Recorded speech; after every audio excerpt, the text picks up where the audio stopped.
I, Evelyn Turner, at 45, found myself standing at the edge of a precipice I never imagined.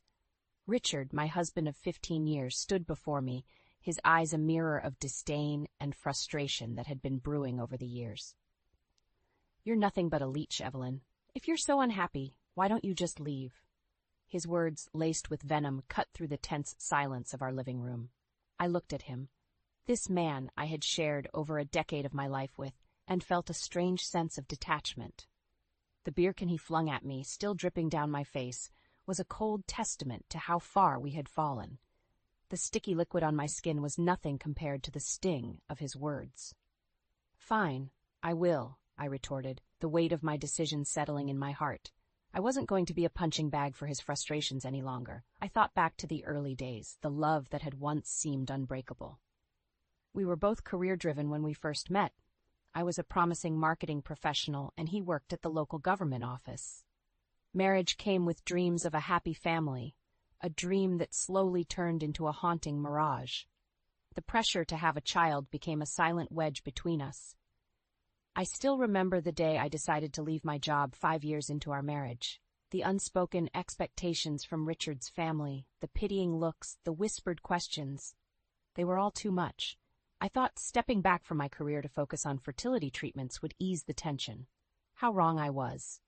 As years rolled by without the pitter-patter of little feet we so desperately longed for, Richard's patience wore thin. His once supportive demeanor turned to bitterness. Each failed attempt a blow to his ego, his manhood. "Your body's just not up to it, huh?" His words from a particularly harsh argument echoed in my mind. I had borne them all, the treatments, the side effects, the crushing disappointments, and yet here I was being called a parasite. With a deep breath, I stepped over the threshold of our home, the door closing with a finality that echoed my resolve. The night air felt different now, almost liberating.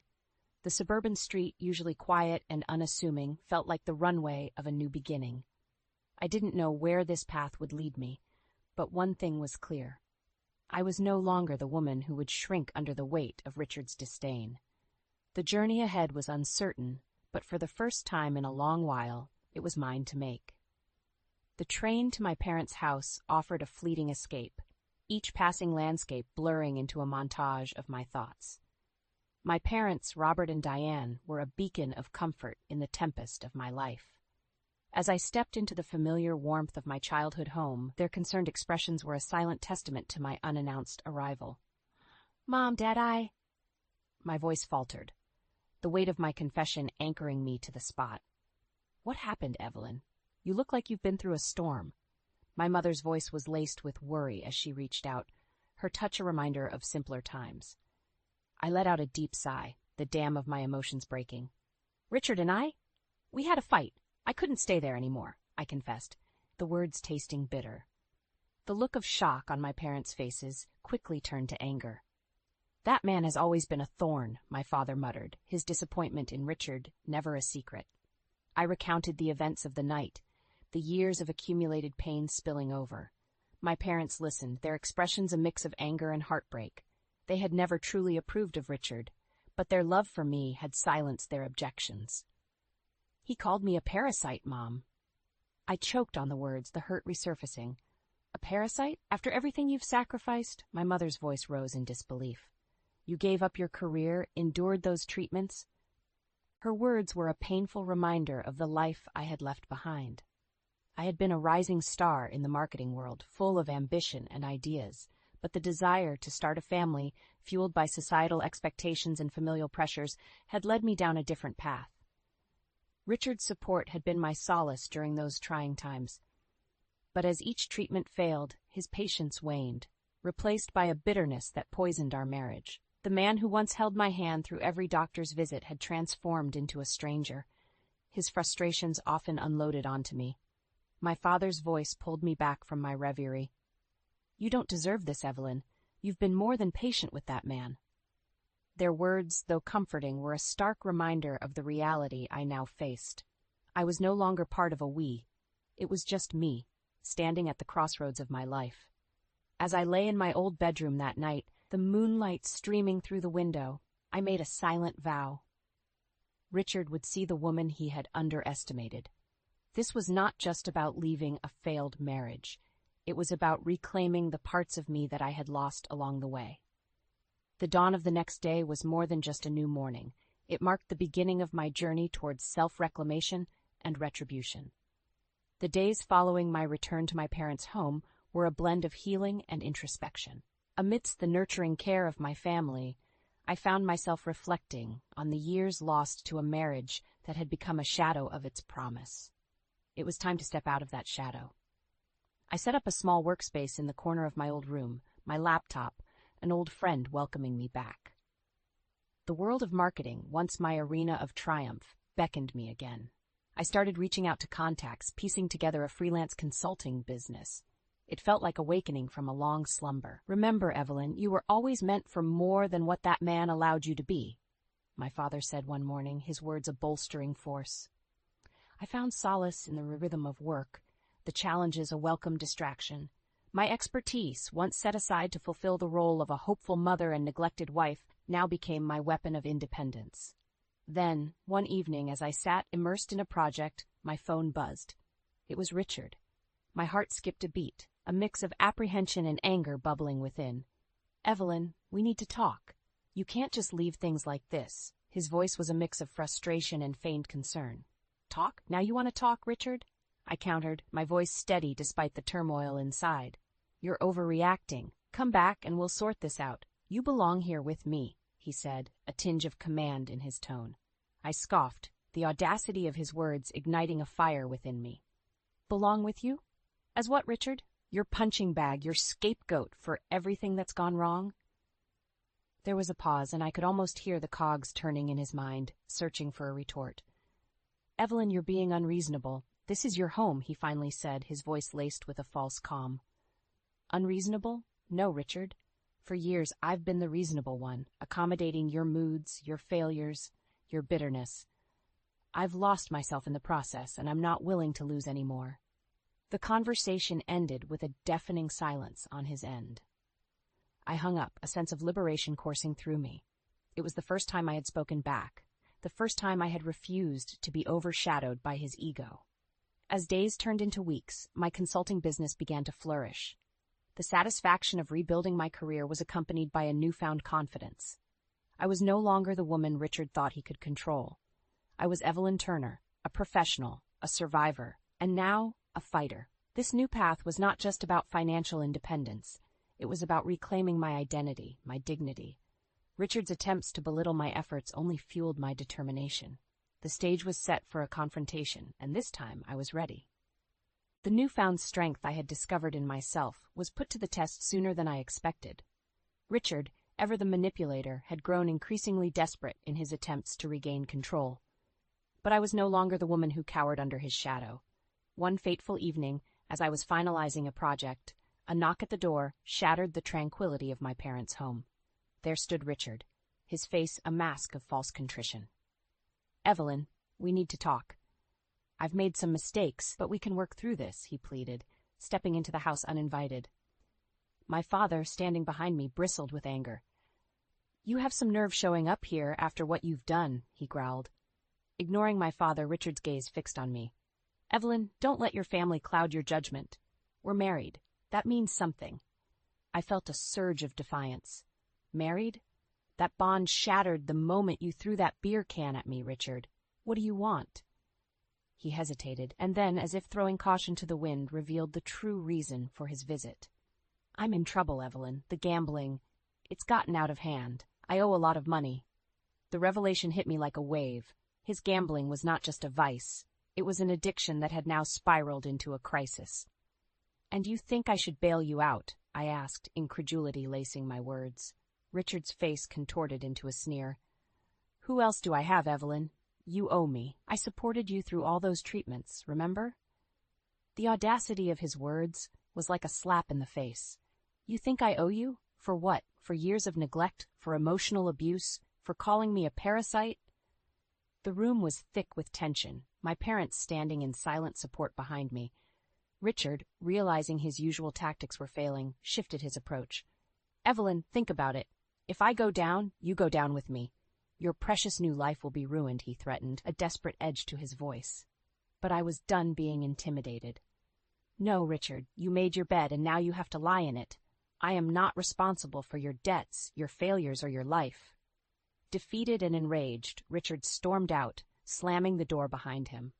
The finality of that moment was not lost on me. I had stood up to him, unyielding and resolute.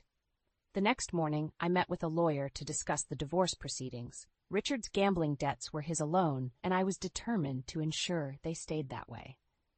As I walked out of the lawyer's office, a sense of empowerment enveloped me.